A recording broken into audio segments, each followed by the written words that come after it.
Hello everybody and welcome to Nerd Lab. My name is Brian and today we have a special video for you. You see, my friends at the Brothers War EDH channel, they challenged us here at Nerd Lab to another game.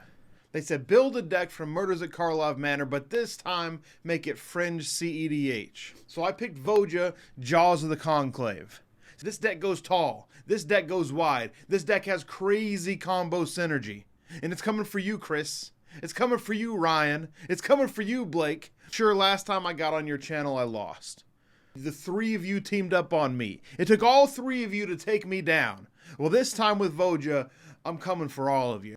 In all seriousness, they're a great channel, great group of guys. Give them a like, give them subscribe. In other news, we still have the Dominaria Remastered Booster Box giveaway, 3/4 of the way to the 2K giveaway. All you gotta do is like, subscribe, and put nerd in the comments down below. That's nerd, N-E-R-D, nerd. But without further ado, let's get into the deck tech. Voja Jaws the Conclave is a 5/5 wolf costing 2, a red, a green, and a white. Voja has Vigilance, Trample, and Ward 3. It says whenever Voja Jaws the Conclave attacks, put X +1/+1 counters on each creature you control, where X is the number of elves you control, and draw a card for each wolf you control. It sounds like a lot, but it's really simple once you break it down. Voja is a 5/5 wolf for 5 mana. He has Vigilance and Trample, which is really important because you're wanting to attack with him. He also has Ward 3. It's not as good as Hexproof, but it's still pretty good. Pretty good. Then, whenever Voja attacks, if you have 10 elves, you're getting 10 +1/+1 counters on every single one of your creatures.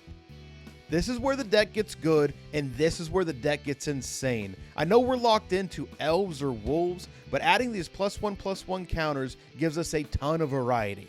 And if that's not enough, you get to draw a card for each wolf you control.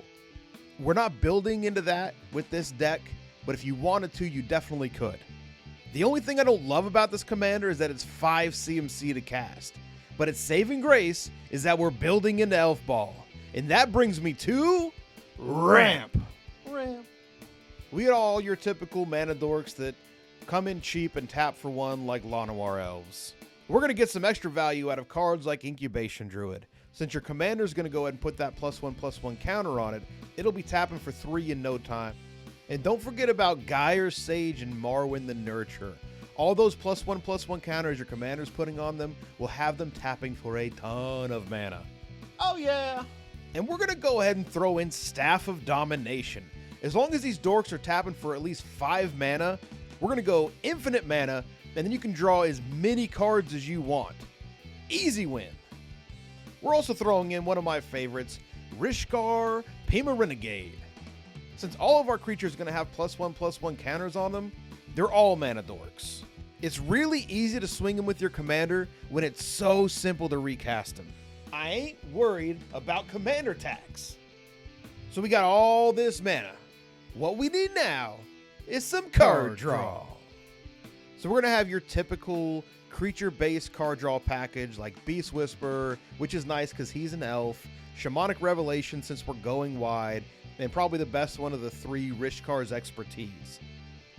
What's really nice about this card is that your commander's usually going to be around 10 or 20 power level before you even cast it. So not only are you going to draw 10, 20 cards, but you get to cast a 5 CMC card from your hand without paying its mana cost. And it doesn't have to be a card that you've drawn. You could have already had it in your hand. That's pretty good. Yeah, I know it's pretty good, but you know what's even better? My favorite card draw in this deck isn't even a card draw spell. It's Mirror Entity. Because of your commander's ability, not only is your whole team going to get buffed because they're all elves, but also they're all wolves. So you're going to draw a card for each creature you control as long as you've pumped 1 into them. And you can do this every single attack. So when you throw in a card like Aurelia the War Leader, you're getting extra triggers because you're getting extra attacks, which means extra card draw. And another great addition, brought to you by Christopher Chapman of the Brothers War EDH channel, link in the description down below, is Roaming Throne. Now you can pick elves and you're going to get a ton of value, but I keep finding myself picking wolf every single time because I want the extra +1/+1 counters and the extra card draw. Now to make all this happen, we gotta go wide. So let's talk synergy. Now when we want to go wide, the first thing I think of is tokens. So the first card I want to bring out, Reese the Redeemed. Early on he's pumping out 1/1 tokens, but late in the game, you're able to double all your creature tokens, and it gets insane. A newer card I really like is Windswift Slice. Not only is it target creature removal, but when your creatures get huge, and they will, it's going to create a ton of 1/1 Green Elf Warrior creature tokens. But I think my favorite synergy piece in this deck is Kindred Summons. Maybe it's because I've been running it forever, since the second commander deck I ever built, but there are 35 elves in this deck, and it's going to make sure every single one of them ends up on your board in play. Okay, so we've ramped up, we've drawn some cards, we've gone wide, but how do we win with this deck? What is our win con? I mean, sure, we can win by combat damage, we can overrun, but who wants to win by Crater Hoof? We've seen it. And as Jimmy Wong says, Crater Hoof is for children. So let's do something fun and turn those +1/+1 counters into damage. Hellar! I'm talking about Shalai and Hellar. And this is supposed to be for a high level deck, but it's still on flavor because it's an elf. Every time we put +1/+1 counters on any of our creatures, we're dealing that much damage to target opponent.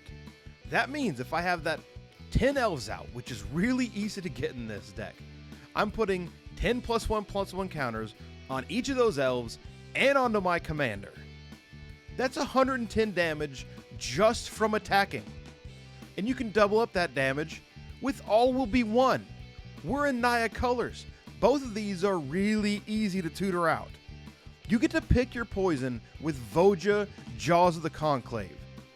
Do you want to do commander damage with a 45/45 Vigilant Trample Ward 3 Wolf? Do you want to go wide with 20 elves that are now 20/20s? Or how about just burn them down with 1/1 counters? I built this deck as a high level deck, and it usually wins around turn 5, turn 6, but just take out some of the fast mana. I sideboarded about 20 cards, and this deck is just really fun. It can go at any table, but just go check it out on my Moxfield. If you like it, come back and show me some love. Put it to paper, see how it plays, let me know in the description down below, and while you're down there, like, subscribe, do all the things, and until next time, embrace the chaos.